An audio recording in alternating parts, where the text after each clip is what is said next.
ঢাকা মহানগর দক্ষিণের সাবেক যুগ্ম আহ্বায়ক, ঢাকা মহানগর দক্ষিণ ছাত্র দলের যুগ্ম সাধারণ সম্পাদক মাসুম বিল্লাহ, উপস্থিত আছেন আরেক যুগ্ম সম্পাদক, ঢাকা মহানগর দক্ষিণ ছাত্র দলের সাবেক যুগ্ম আহ্বায়ক, আর কে চৌধুরী বিশ্ববিদ্যালয় কলেজের সাবেক আহ্বায়ক রেদওয়ান হিমেল সহ উপস্থিত আছেন আজকের সভার সম্মানিত সঞ্চালক, বাংলাদেশের জাতীয়তাবাদী ছাত্রদল চকবাজার থানা শাখার বিপ্লবী সদস্য সচিব অপু দাস সহ অপু দাস, উপস্থিত আছেন সিনিয়র যুগ্ম আহ্বায়ক শামীম মাহমুদ এবং চকবাজার থানার 31 নম্বর ওয়ার্ড ছাত্র দলের আহ্বায়ক,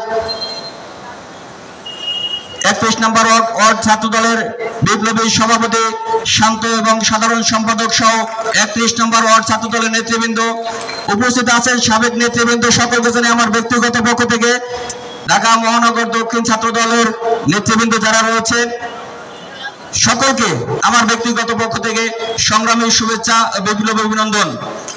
প্রিয় উপস্থিতি, আপনারা যারা তরুণ ছাত্র দলে নেতৃত্ব দিচ্ছেন, 29 নম্বর ওয়ার্ড ছাত্র দলকে যারা নেতৃত্ব দিচ্ছেন, আমার সৌভাগ্য হয়েছে আন্দোলন সংগ্রাম, রাজপথ, মিছিল, মিটিং, প্রোগ্রামে আপনাদের সাথে কাজ করার, আপনাদেরকে সাথে নিয়ে কাজ করার আমার সেই সৌভাগ্য হয়েছে। আমি দেখেছি 29 নম্বর ওয়ার্ড ছাত্রদল তথা চকবাজার থানা অধীনস্থ প্রত্যেকটি ওয়ার্ড আন্দোলন সংগ্রামে অক্লান্ত পরিশ্রম করেছেন। অক্লান্ত পরিশ্রমের বিনিময়ে আপনাদের রাজপথে জানানো দিয়েছেন নাসিরউদ্দিন আহমেদ পিন্টু আপনাদেরকে যে রাজনীতির শিক্ষা দিয়েছেন, আলহাজ নাসিরউদ্দিন আহমেদ পিন্টুর রক্তের বদলা যেভাবে আপনারা নেওয়ার প্রতিশ্রুতি ব্যক্ত করেছিলেন, আপনারা ঠিক তদ্রুপ রাজপথে অংশগ্রহণ করেছেন। আমি ধন্যবাদ জানাই চকবাজার থানা ছাত্র দলের আহ্বায়ক এবং সদস্য সচিবকে। অত্যন্ত সুশৃঙ্খলভাবে আপনারা দীর্ঘদিন চকবাজার থানা ছাত্র দলকে নেতৃত্ব দিয়েছেন এবং 5টি ওয়ার্ডকে সুসংগঠিত করে রেখেছেন। আমি আন্তরিকভাবে ধন্যবাদ জানাই ঢাকা মহানগর দক্ষিণ ছাত্র দলের নবনির্বাচিত নেতৃবৃন্দকে।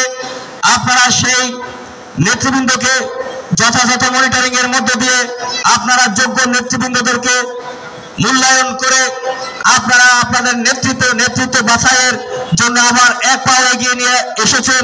এই জন্য ঢাকা মহানগর দক্ষিণ ছাত্র দলের সুদৃঢ় নেতৃবৃন্দকে আমি আমার অন্তঃস্থল থেকে ধন্যবাদ জানাই। প্রিয় নেতৃবৃন্দ, যে বিষয়টা বলতেছিলাম, আপনারা শহীদ আলহাজ নাসিরউদ্দিন আহমেদ পিন্টুর সৈনিক। শুধু তাই নয়, আমাদের আদর্শের জন্য বহুদলীয় গণতন্ত্র